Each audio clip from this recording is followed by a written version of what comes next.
শুভেচ্ছা প্রিয় দর্শক, শুভ দুপুর। আপনাদের সকলকে সাদর আমন্ত্রণ জানাচ্ছি আজকের ফ্রেশ প্রিমিয়ামটি তারকা কথানে।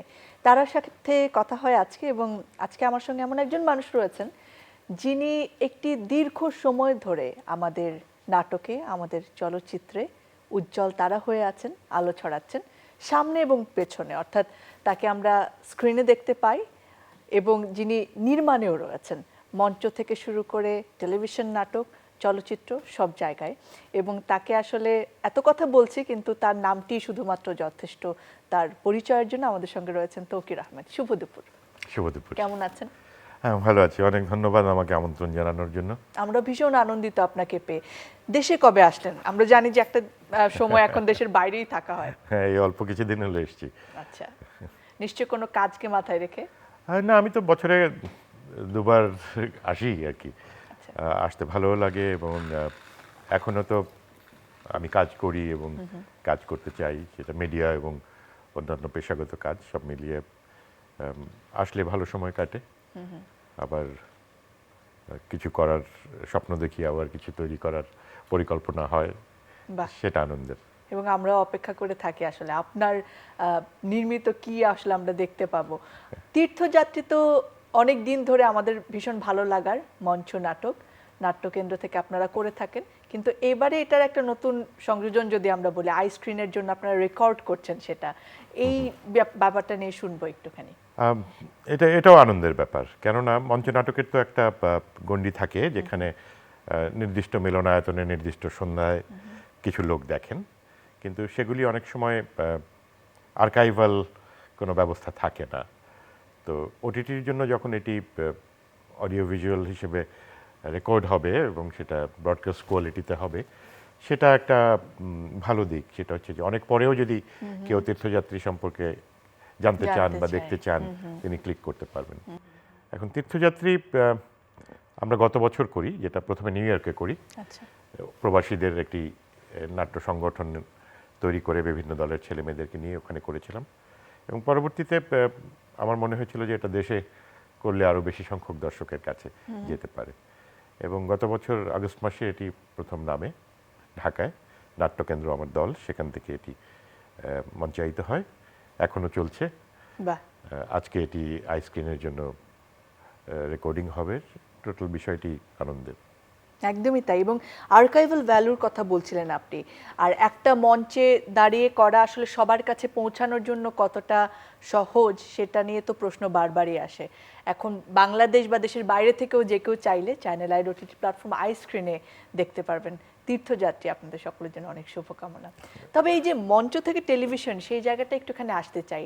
বুয়েটে পড়াশোনা করেছেন, ভীষণ পড়ার চাপ আমরা জানি। এই যে স্থপতি হয়েছেন বুয়েটে পড়ে, তারপরে একটা ভেরি আর্লি এইজ আপনি মঞ্চে অভিনয় করলেন, নির্দেশনায় গেলেন, টেলিভিশন, সিনেমা, মানে কেন আসলে এত বৈচিত্র্যময় জীবনটা বেছে নিলেন? প্রত্যেকের জীবনই তো একটা জার্নি, এবং হয় তিনি নিজে কিংবা পরিস্থিতি তাকে নির্ধারণ করে দেয় যে তিনি কি করবেন বা কোন পথে হাঁটবেন। আমি যখন বুয়েটে পড়ি তখন পাশাপাশি আমি থিয়েটার দলটিতে যুক্ত হই, মঞ্চ নাটকের প্রতি এক ধরনের আকর্ষণ থেকেই, এবং সেটি ক্রমাগতভাবে আমার কাছে প্রায়োরিটি হয়ে উঠতে থাকে। এবং অনেক সময় ক্লাসের পরেই ছুটতাম রিহার্সেলে, এবং আরও পরে যখন টেলিভিশনে ঢুকে গেলাম তখন হয়তো ক্লাসের পরে বিটিভিতে তখন হতো রেকর্ডিংয়ে যেতে হতো, রাত 11টা পর্যন্ত রেকর্ডিং করে হলে আসতে আসতে দেখা যেত যে 12টা বেজে যাচ্ছে, পরের দিনের পরীক্ষার পরের দিনের অ্যাসাইনমেন্ট থাকতো। সুতরাং আমি ওভারওয়ার্কড ছিলাম। আমাকে সবসময় বেশিক্ষণ জাগতে হয়েছে, বেশি কাজ করতে হয়েছে, বেশি ফাঁকিও দিতে হয়েছে। তো সেগুলি সবই এক ধরনের টাইম ম্যানেজমেন্ট। টিচাররা বকা দেয়নি যে তুমি ওইদিকে বেশি মন দিচ্ছ? শুধু বকা দিয়েছেন বলবো না, আমি বলবো যে অনেক সময় হয়তো নিরুৎসাহিত হয়েছি। এবং আসলে বুয়েটে পড়াশোনার এত চাপ যে সেটা করে অন্য কাজ কেউ করবে এটাকে খুব এনকারেজ করা হতো না, বা না হয় এটাই হয়তো বা স্বাভাবিক। আমি শিক্ষক থাকলে হয়তো আমিও তাই বলতাম। কিন্তু আমার মনে হয় যে আসলে ওই ডেস্টিনি, যার যেটা করার বা যার যেটা ফোকাস, সেটা সে করতে চেষ্টা করে। একদম। তো আমিও করেছি, তারপরে একসময় পাশ করে বেরিয়েছি। দীর্ঘ 14 বছর আমি প্রফেশনালি আর্কিটেক্ট হিসেবে কাজ করেছি, তারপরে ফিল্মের দিকে শিফট করে গেছি। তো সেদিকে বলবো যে আমার জীবনে অনেকগুলি ধাপে পরিবর্তন হয়েছে এবং সেটা আমার মনে হয়েছে যে ভালোই হয়েছে। না হলে জীবনের একটা মানে দিক হচ্ছে যেটা এখানে বোরডম থাকে, সেই বোরডমটা অনেক সময় মানুষ কাটিয়ে উঠতে পারে না। সেই রুমের ভাষায় বলতে হয় যে মানুষ অদ্ভুত প্রাণী, তার একটা সন্ধ্যা কাটতে চায় না, কিন্তু এক জীবন কেটে যায় এবং সে বেঁচে থাকতে চায়, আর সে কিন্তু পৃথিবী ছেড়ে যেতে চায় না। কিন্তু এর মাঝখানে যে বোরডমগুলি আছে সেটাকে মেনে নেওয়াটাও একটা আর্ট, কারণ বোরডম থাকবে, প্রত্যেক দিনই ছুটির দিন হবে না। সুতরাং সেই জায়গা থেকে আমার মনে হয় যে একটি বৈচিত্র্যপূর্ণ জীবনযাত্রা বা কাজের ক্ষেত্র আমাকে আনন্দ দিয়েছে। যে আমি কখনো মঞ্চনাটক নিয়ে ব্যস্ত থেকেছি, কখনো টেলিভিশন, কখনো সিনেমা, কখনো শুধু লেখালেখি, কখনো শুধু অভিনয়। তবে কোন জিনিসের সবচেয়ে বেশি মজা পেয়েছেন, কোন জিনিস সবচেয়ে বেশি আনন্দ দিয়েছে? আমার মনে হয় যে ক্রিয়েশনের একটা আনন্দ আছে, যে জীবনটাকে ক্রিয়েটিভ জায়গায় কনসেন্ট্রেট করানোটাও একটা আনন্দের ব্যাপার, এবং আনন্দ না পেলে তো আপনি সেটা করবেন না। তো আমি যখন 4টি বা 5টি কাজ করছি তখন সেগুলিতে আনন্দ পাচ্ছি বলেই আমি একটার থেকে আর একটায় যাচ্ছি এবং করছি আর কি। একদম। এই যে 80-র দশকের শেষে আপনার প্রথম টেলিভিশনের কাজ শুরু হয়, সেই সময় তো আসলে এখনকার সময়কার মতো এত তারকা ছিল না। এখন তো অনেক স্বঘোষিত তারকাও আমরা দেখি এবং বিভিন্ন মাধ্যমে অনেক না, আমি মানুষকে একটু মানুষ দ্বিমত চেনে। করি। সেই সময় তারকা বেশি ছিল। তাই? তার কারণ আমরা যখন টেলিভিশনে আসি তখন আফজাল হোসেন, হুমায়ুন ফরিদি, রাইসুল ইসলাম আসাদ, আসাদুজ্জামান নূর বা পীযূষ বন্দ্যোপাধ্যায়, খালেদ খান, এবং তারা খুব শুধু তারকাই না, তারা শক্তিশালী অভিনেতাও বটে। এবং সেই সময় বাংলাদেশের প্রধান বিনোদন মাধ্যমই হয়ে উঠেছিল টেলিভিশন। হয়তোবা তখন আকার সংস্কৃতিটা এত উন্মুক্ত হয়নি, হয়তো তখন ওটিটি বা ক্যাসেট প্লেয়ার, সিডি প্লেয়ার সেগুলি সেভাবে তখন এক্সপ্লোর হয়নি। তবে সেটাই সেই সময়ের সৌন্দর্য ছিল। একদম। আজকে হয়তো অনেক বিস্তৃতি হয়েছে এই মাধ্যমগুলির, কিন্তু তখন মানুষ যেভাবে দেখতো এখন হয়তো সেভাবে দেখার সুযোগ তাহলে নেই। এই সূত্র ধরে যদি জিজ্ঞেস করি যে এই সময়কার যে ভিউ দিয়ে আমরা পরিচিতি গুনি বা তারকা খেতাব দিয়ে দেই, সেই জায়গাটায় আপনার আসলে মতামত কি?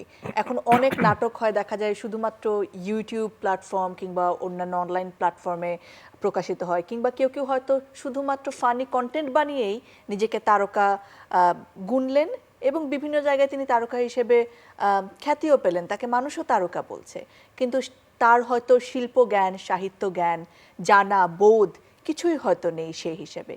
এই জায়গায় আপনার মতামত না, আসলে? আমি মনে করি যে শিল্পে আসলে গুণগত মানটি খুব গুরুত্বপূর্ণ, এবং সেটি টিকে থাকে যেটির গুণগত বা শিল্প মানটি আছে, এবং যেই শিল্প টিকে থাকতে পারে সেটি গুরুত্বপূর্ণ। যদি একটি শিল্প দীর্ঘ সময় ধরে টিকে থাকে, মানে কালোত্তীর্ণ হয়, যেটা ক্লাসিক হয়, সেটাকে আমি গুরুত্ব দিই।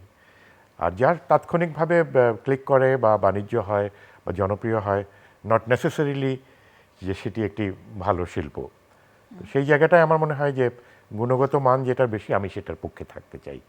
এবং আমি মনে করি যে চলচ্চিত্রের কথা যদি ধরি, যেটি আরও বেশি স্থায়ী মাধ্যম, কিন্তু সেই চলচ্চিত্রেও যেটি ভালো চলচ্চিত্র সেটি টিকে থাকবে। একদম। 100 বছর। দারুচিনি দ্বীপের কথা আমরা এখনো বলি, এখনো আমাদের ভালো লাগার, ভালোবাসার।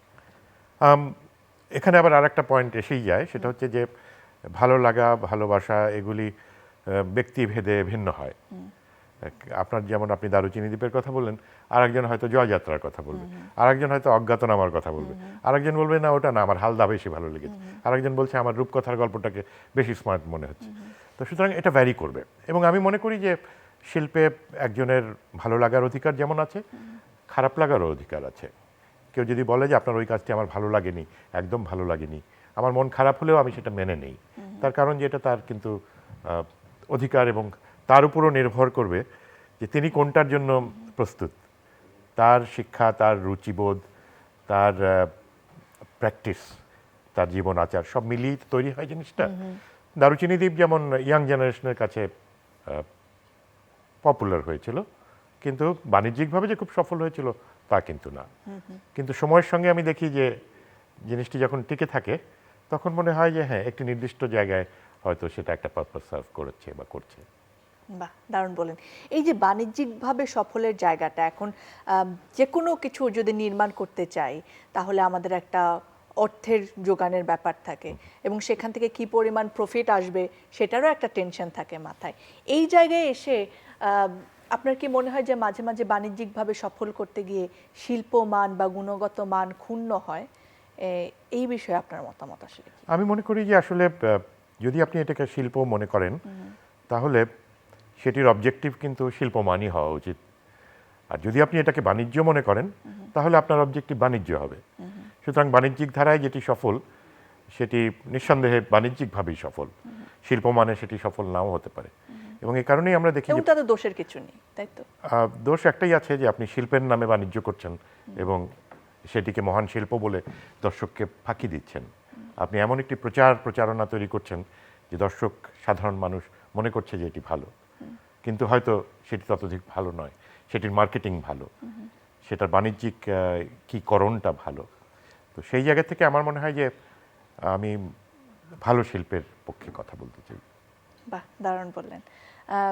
অনেক কঠিন কথা বলে ফেললাম আমরা, একটুখানি হালকা কথায় আসি বরঞ্চ। এই যে স্টারডম ৮০-র দশকে ৯০ দশকে তারকা খ্যাতি, সবাই চিনছে, রাস্তায় গেলে মানুষ ছবি তো তখন ওরকম অ্যাভেলেবেল ছিল না, অটোগ্রাফ নিতে চাইছে, হয়তো একটু কাছে এসে ছুঁয়ে দিতে চাইছে, সেটা কেমন উপভোগ করতেন? হ্যাঁ, প্রথম প্রথম তো উপভোগ করতাম এবং মানুষ গুরুত্বপূর্ণ হতে চায়, মানুষ বিখ্যাত হতে চায় এবং মানুষের সবসময় আমার মনে হয় যে ওই পারের ঘাসটা বেশি সবুজ।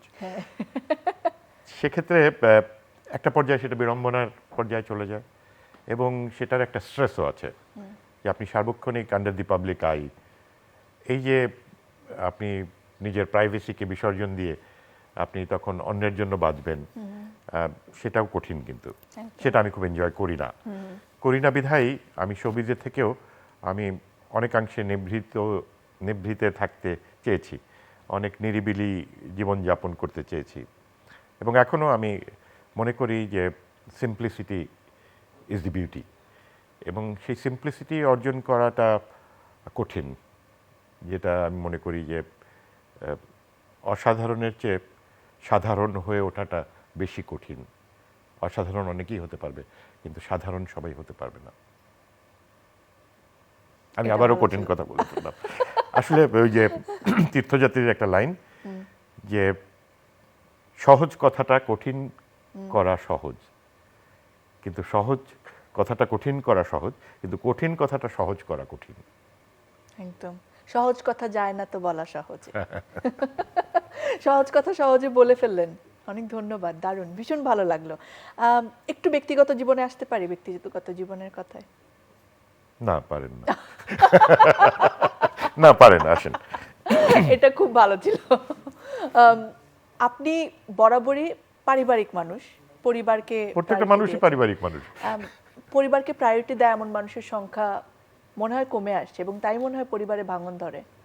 এগুলি সব নগরায়ন প্লাস আমাদের অর্থনৈতিক প্রবৃদ্ধি এবং সিস্টেমের সঙ্গে জড়িত। তবে একটা বদনাম তো খুব আছে যে মিডিয়ার মানুষের সংসার টেকে না, সেই জায়গায় 25 বছর পার করে দিলেন তো দুজনই মিডিয়া। না, এটা আসলে জেনারেলাইজড হবে বলা যে টেকে না। অনেকেই টেকে আছেন, অনেকেই একসঙ্গে থাকছেন, আবার মিডিয়ার বাইরেও অনেক মানুষ একসাথে থাকছেন বা থাকছেন না। তো কিন্তু এই যে তকমা লাগানোটাই মানুষের, আসলে মিডিয়াকে নিয়ে তো মানুষের সবসময় একটা ফ্যান্টাসি থাকে, কোনো একটা জেনারেলাইজ করতে মানুষ পছন্দ করে না, একদমই তাই। সেই জায়গায় কি ম্যাজিক যেটা আসলে এত বছর একসঙ্গে থাকতে সাহায্য করলো? আমার মনে হয় যে আসলে আমাদের সময়ে বা এখনো বলবো যে পরিবারকে আমি খুব গুরুত্বপূর্ণ মনে করি, কেননা এটি পৃথিবীর একটি গুরুত্বপূর্ণ ইনস্টিটিউশন। আমাদের জীবনের অনেকাংশ যেমন এখানে জড়িয়ে থাকে, আমাদের শিক্ষা থেকে শুরু করে বেড়ে ওঠা পরিবারের মধ্যেই হয়। আমরা প্রত্যেকে তার বাবা মাকে ভালোবাসি, প্রত্যেকে তার সন্তানদেরকে ভালোবাসি। সুতরাং এই চেইনটা তো চলতেই থাকে, এই ধারাবাহিকতা তো পৃথিবীর একটা পুরনো ট্র্যাডিশন। হ্যাঁ, অনেকে এটাকে ভাঙতে চান, অনেকে আরও ইন্ডিভিজুয়াল হতে চান এবং সেখান থেকে হয়তো একা হয়ে যান। কিন্তু আমার মনে হয় যে কিছু কিছু ট্র্যাডিশন থাকা ভালো এবং মানুষ আসলে একা থাকতে চায় না, মানুষ সঙ্গী চায়, সঙ্গ চায় এবং সেখানে পরিবারই তার সবচেয়ে বড় আশ্রয় হতে পারে। এবং সেই জায়গাটা আমার মনে হয় যে বন্ধুত্বটা গুরুত্বপূর্ণ, যে আমি যার সাথে থাকছি তার সাথে আমার রুচির মিল কতটা, তার সাথে আমি কতটা কথা বলতে পারছি, বা আমাদের দুজনের মেধার সমন্বয়টা কিভাবে হচ্ছে, এগুলি গুরুত্বপূর্ণ। বাহ। এই যে দেশের বাইরে গিয়ে সেটেল হয়ে যাওয়া, সেটা আসলে আস্তে আস্তে আমরা দেখছি আরো বেশি নর্মালাইজ হচ্ছে এবং আমাদের অনেক তারকা বিভিন্ন অঙ্গনের, বলবো আমি, সঙ্গীত শিল্পী, অভিনয় শিল্পী, অন্য অনেকে তাদের পরিবারকে হয়তো সেখানে সেটেল করছেন, নিজেরা হয়তো বাংলাদেশে এসে কাজ করে আবার চলে যাচ্ছেন, কিন্তু ওইখানে একটা সিকিউর লাইফ তারা এনশিওর করেন। আপনার কি মনে হয় এটা কেন আসলে বাড়ছে? এটা আসলে সমাজবিজ্ঞানের একটি গুরুত্বপূর্ণ পর্যবেক্ষণ এবং অ্যানালাইসিসের বিষয় আমার মনে হয়। কিন্তু এই যে মাইগ্রেশন, এটা ইউনিভার্সাল। মানুষ যখন নোম্যাড ছিল তখন কিন্তু যেখানে তার পশুর চারণভূমিটা পেত সে সেখানেই চলে যেত, কিংবা যেখানে সে শিকার পাবে সেখানেই চলে যেত। মানে আমি কৃষিভিত্তিক সমাজের আগের কথা বলছি। কৃষিভিত্তিক সমাজ যখন হলো, যেখানে জমিটা ভালো উর্বর, যেখানে পানি আছে, সেখানেই তো মানুষ গেছে। এখন ধরেন আমাদের জনসংখ্যা অনেক বেশি এবং এখান থেকে মানুষ অন্যান্য জায়গায় মাইগ্রেট করেছে যুগ যুগ ধরে।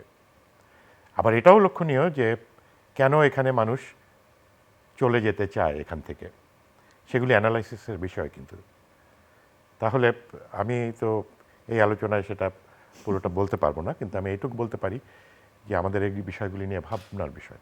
কেননা আমাদের দেশের শিল্পীরা অরক্ষিত, তাদের কিন্তু কোনো পেনশন স্কিম নাই, তাদের ইন্স্যুরেন্স নাই, তাদের কোনো হেলথ ইন্স্যুরেন্স নাই, কিংবা কোনো রকম সিকিউরিটি নাই। যতদিন সে পপুলার আছে তার কাজ আছে এবং একটা পর্যায়ে হয়তো সেটিও তার থাকবে না। তো আমার ক্যারিয়ারেও আমি দেখেছি যে সবসময় মিডিয়ার পাশাপাশি আমি অন্য পেশা রেখেছি। কখনো রিয়েল এস্টেট করেছি, কখনো কনসালটেন্সি করেছি, কখনো রিসোর্ট বানিয়েছি। তো সুতরাং শিল্পীকে যদি তার সিকিউরিটি না দেওয়া যায়, সে কিন্তু অরক্ষিতই থেকে যাবে। সে তখন ইনসিকিউর ফিল করবে এবং কোথাও সে গিয়ে সেটেল করার চেষ্টা করবে। এগুলি খুব স্বাভাবিক, যে কারণে আমি প্রথমে বলেছিলাম যে এগুলি আসলে হালকা আলোচনা না, এটা গভীর সমাজ বিজ্ঞান পর্যালোচনার বিষয়। তবে আপনার সঙ্গে এই বিষয়ে আলোচনা করা যায়, তাই তুললাম। ভীষণ ভালো বলেছেন। কিন্তু এই যে সিকিউর লাইফ, এটা কিন্তু আমাদের স্বভাবজাত বিষয়, মানুষ মাত্রই সেটা চাইবে। কিন্তু তারপরেও যে আপনারা ফিরে ফিরে এসে দেশে কাজ করেন, সেটা অবশ্যই বাংলাদেশ, বাঙালিত্ব এবং শিল্পের প্রতি ভালোবাসা থেকে। এটা খুব ইন্টারেস্টিং। সেটা হচ্ছে যে আমাদের শেকড় তো আমরা অস্বীকার করতে পারবো না, বা আমরা যেই শহরে বেড়ে উঠেছি, যেই জনগোষ্ঠীর জন্য ভেবেছি, যাদেরকে নিয়ে গল্প নাটক লিখেছি, সেখানে আমাদের বারবার আসতেই হবে। এমনকি প্রবাসেও যখন আমি থাকি, সেখানকার কমিউনিটিকেও কিন্তু অর্গানাইজ করি আমরা একটা নাটকের মধ্যে দিয়ে বা একটা অনুষ্ঠানের মধ্যে দিয়ে। সেই জায়গাটা গুরুত্বপূর্ণ, কেননা কোনো জাতি তার অতীত তো ভুলে যাওয়া উচিত না, এবং সে তার ইতিহাস এবং সংস্কৃতিকে যদি ধারণ করতে পারে, তাহলেই তার আইডেন্টিটিটা স্ট্রং হয়। না হলে তো আমরা সবাই অজ্ঞাতনামা হয়ে যাব। ভীষণ ভালো বললেন। নিজের বানানো চলচ্চিত্র বা নাটক, সেসব জায়গায় কোনো পক্ষপাত আছে যে সেটা, এই কাজটা আমার খুব ভালো লাগে, এই কাজটার প্রতি একটা দুর্বলতা আছে? আমার মনে হয় শিল্পী মাত্রই অতৃপ্ত। যেটা বানানোর সময় মনে হচ্ছে যে এটা বোধহয় ভালোই হচ্ছে, শেষ হওয়া মাত্র মনে হয় যে তেমন কিছু হয়নি। আবার যদি কেউ ওটাকে ভালো বলে, তখন হয়তো বা মনে হয় যে না, তাহলে বোধহয় কিছুটা হয়েছে। কিন্তু পুরনো কাজ দেখতে আমার মনে হয় যে ত্রুটিটাই চোখে পড়ে বেশি, এবং আমরা এমন কিছু করিনি আসলে যেটাকে খুব খুব ভালো কিছু বলা যাবে। আমরা করতে চান, চেষ্টা করেছি মাত্র, করতে চাই, এবং মানুষের জীবন তো সীমাবদ্ধ সব দিক দিয়েই, তার জীবনকাল, তার মেধা কিংবা তার মনন। তো সুতরাং এই জার্নিটার মধ্যে যতটুকু করা যায়, তো ইচ্ছা আছে আরও কিছু ভালো কাজ করার, আগেরগুলির চেয়ে আরেকটু ভালো কিছু করার। বাহ। মঞ্চ নাটক সেটা আপনি বারবার অনেক জায়গায় আমি শুনেছি আপনি বলেছেন যে সেটাই আমার রুট, সেখান থেকেই আমার উঠে আসা। মঞ্চ এবং টেলিভিশন বা পর্দা, সেই জায়গার পার্থক্যটা আসলে কি? কেন মঞ্চেই ভালোবাসাটা থাকে বেশি? আম, অনেক পার্থক্য আছে। একটা তো হচ্ছে যে স্কেলগত একটা পার্থক্য আছে। মঞ্চকে যদি লাইফ স্কেল বলি, ফিল্মটা অনেক লার্জার দ্যান লাইফ ভাবনায় এবং পরিসরে, কারণ ফিল্ম স্ক্রিনটা তো অনেক বড় থাকে। টেলিভিশন আবার স্মলার দ্যান লাইফ, যেটাকে আমরা ক্লোজ আপ মিডিয়াম বলতাম। টেলিভিশনের আয়োজন কম থাকে, বাজেট কম থাকে, অনেকটা ফাঁকির জায়গায় মাধ্যমে এই কাজটা করতে হয়। চলচ্চিত্রে আবার অনেক বেশি ডিটেল দরকার হয়। কিন্তু মঞ্চটাকে আমরা গুরুত্বপূর্ণ বলি, একটা আবেগ থাকে এর পেছনে, যে সেখান থেকে আমাদের শুরু এবং সেটি আমাদের স্কুল হিসেবে কাজ করেছে। আমরা যা কিছু শিখেছি সেগুলি, আমি যখন থিয়েটার করি, আব্দুল্লাহ আল মামুন, ফেরদৌসী মজুমদার, রামেন্দু মুন্দার, তারিক আনাম খান, মোহাম্মদ জাকারিয়া, খায়রুল আলম সবুজ, সব বড় বড় অভিনেতাদের সঙ্গে আমরা কাজ করার সুযোগ পেয়েছি এবং তাদের থেকে আমরা শিখেছি। পরবর্তীতে যখন আমি গ্র্যাজুয়ালি অভিনয়ের পাশাপাশি মঞ্চ পরিকল্পনা করেছি, অ্যাসিস্ট্যান্ট ডিরেক্টর হিসাবে কাজ করা শুরু করেছি এবং একটা পর্যায়ে ডিরেক্টর হয়েছি, কিন্তু সেখানে তো থেমে থাকিনি। তখন আমার মনে হয়েছে যে আমাদের পাণ্ডুলিপির অভাব। তখন আমি প্রতিসরণ, অন্ধকার বা তীর্থযাত্রীর মতো নাটক নির্মাণের চেষ্টা করেছি, যেগুলি লেখার চেষ্টা করেছি। তো অজ্ঞাতনামাও আমি নাটক আকারেই লিখেছিলাম, প্রথমে বই আকারে বের করেছিলাম, পরে ওটা সিনেমা বানাই। তো এই যে এক্সারসাইজ, যেটা লেখার এক্সারসাইজ, একটি ভাবনাকে শিল্পিতভাবে মঞ্চ নাটকের ফর্মে নিয়ে আসা, সেটা সহজ নয়। এবং কোনো বিচ্ছিন্ন ঘটনা না, আসলে এই প্রক্রিয়াটার মধ্যেই প্রক্রিয়াটার মধ্যেই একটু একটু করে হয়তো এগোতে হয়েছে। এবং আপনি যদি লক্ষ্য করেন, যে দেখবেন যে দেশে সবসময় সাহিত্যের ক্ষেত্রে গল্প, উপন্যাস, কবিতার চেয়ে মঞ্চ নাটকের সংখ্যা খুব কম, এবং সে কম হওয়ার কারণে দলগুলির সবসময় পাণ্ডুলিপির একটা অভাব থেকে যায়। বা তীর্থযাত্রী যে আমরা মঞ্চে আনলাম, এটি কিন্তু হুমায়ুন কবির রচিত একটি গদ্যাশ্রয়ী বা একটি মুক্ত দর্শনের প্রবন্ধের মতো।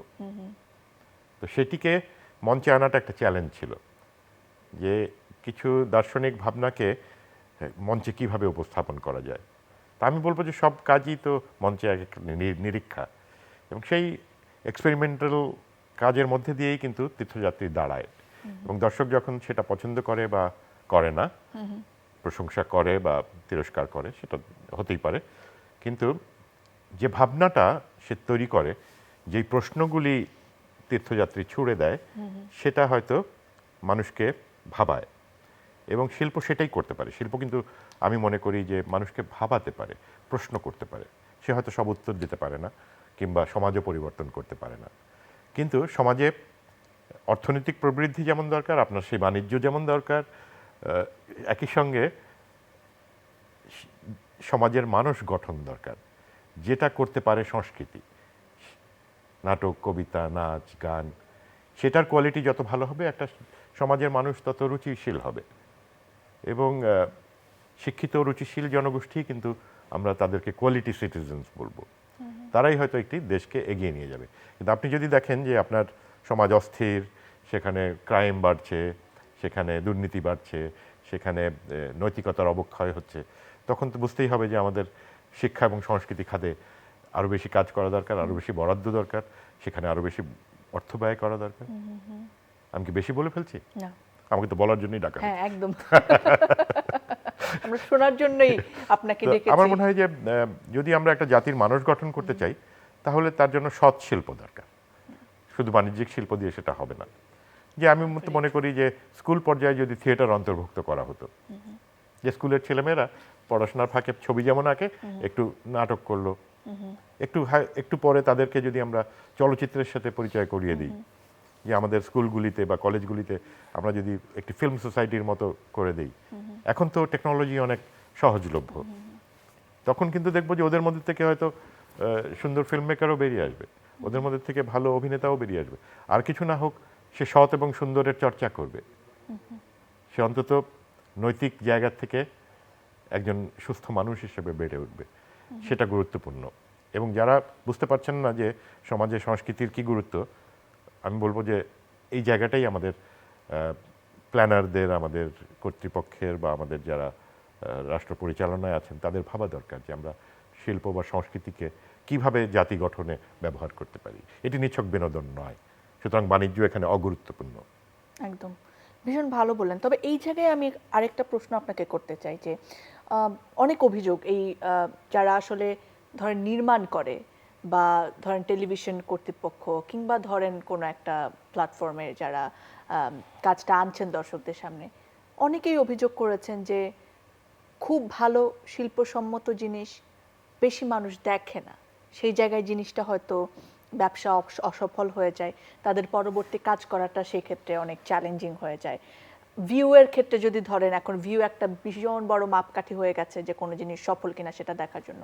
ভালো জিনিস খুব বেশি মানুষ দেখছে না, যে জিনিসটা হয়তো খুবই কাউকে ছোট করছে কিংবা হাস্যরসাত্মক জিনিসও শিল্পমানসম্মত হতে পারে অবশ্যই, কিন্তু যেটার হয়তো তেমন কোনো শিল্প ভ্যালু নেই সেই জিনিসটাও মানুষ বেশি দেখছে। সেই জায়গায় ধর মঞ্চ নাটকে কিন্তু আমরা দেখি যে অনেক সময় স্ট্রাগল করে, সবগুলো টিকিট বিক্রি হয় এমন মঞ্চ নাটক খুব কম হয়। সেই জায়গায় আসলে আমাদের মানে কি করা যেতে পারে যে ভালো জিনিসটা মানুষের কাছে পৌঁছানো, মানুষের রুচির পরিবর্তন শিল্প দিয়ে কি সম্ভব? এখন এটির সঙ্গে মানে সময়ের একটি আপেক্ষিক যোগ আছে। সেটা আপনি ধরেন যে মনে করেন জীবন থেকে নেয়া, এটি কিন্তু এখনো লোকে দেখে। তাহলে over the span of 54 years এই ছবিটি মানুষ দেখছে, কিন্তু একটি বাণিজ্যিক ছবি হয়তো হিট হচ্ছে, সেই সময় কয়েক মাস চলছে, তারপরে সেটি কালের গর্ভে চলে যাচ্ছে। পথের পাঁচালী এখনো হয়তো মানুষ দেখছে। তো সুতরাং ওইভাবে হিট এবং বাণিজ্য বিচার না করে এটাকে যদি দীর্ঘ পরিসরে আমরা চিন্তা করি, তাহলে ওই যে প্রথমে বলেছিলাম যে যেটা টিকে থাকে এমনি এমনি টিকে থাকে না, তো কেউ না কেউ সেটা দেখছে, কেউ না কেউ সেটাকে ক্লিক করছে। তো সেই জায়গাটায় আমার মনে হয় যে হ্যাঁ, জনরুচির একটা কথা বলা হয়। এখন মানুষ যা চাইছে, যেটা দিলে সে বেশি দেখবে, সেটাই যদি আমি দিতে থাকি তাহলে কিন্তু রুচি নিম্নগামী হবে। একদম, মানে আমাদের শিল্প এবং সাহিত্যের রুচি পরিবর্তনের জায়গায় একটা দায়বদ্ধতা রয়েছে, সেটা থাকা তো উচিত। অনেক ধন্যবাদ, ভীষণ ভীষণ ভালো সময় কাটলো। আমি জানি না আপনার কেমন লেগেছে আমাদের মাঝে না, এসে। অনেক ধন্যবাদ, আমি অনেক কথা বললাম। অনেক অনেক কৃতজ্ঞতা। পাঠক সমাবেশের পক্ষ থেকে আপনার জন্য এই বই উপহার রয়েছে। অনেক ধন্যবাদ। অনেক ধন্যবাদ। আরো নিশ্চয়ই আড্ডা দেব, তীর্থযাত্রী আমরা দেখব আই স্ক্রিনে আমাদের দর্শকদের সাথে নিয়ে। প্রিয় দর্শক যারা আপনারা সঙ্গে ছিলেন আমাদের, আশা করছি আমরা যেমন উপভোগ করেছি আমাদের আড্ডা আপনারাও উপভোগ করেছেন। এবং তীর্থযাত্রী আসছে চ্যানেল আইর ওটিটি প্ল্যাটফর্ম আই স্ক্রিনে এরকম আরও মঞ্চ নাটক এবং অনেক ধরনের অরিজিনাল কন্টেন্টস নিয়ে আপনাদের জন্য তৈরি হয়ে আছে। নিশ্চয়ই আপনারা আমাদেরকে ভালোবাসা দিবেন যেমন ভালোবাসা দিয়েছেন চ্যানেল আইকে। আবার দেখা হবে, সে পর্যন্ত ভালো থাকুন, সুস্থ থাকুন, বিদায়।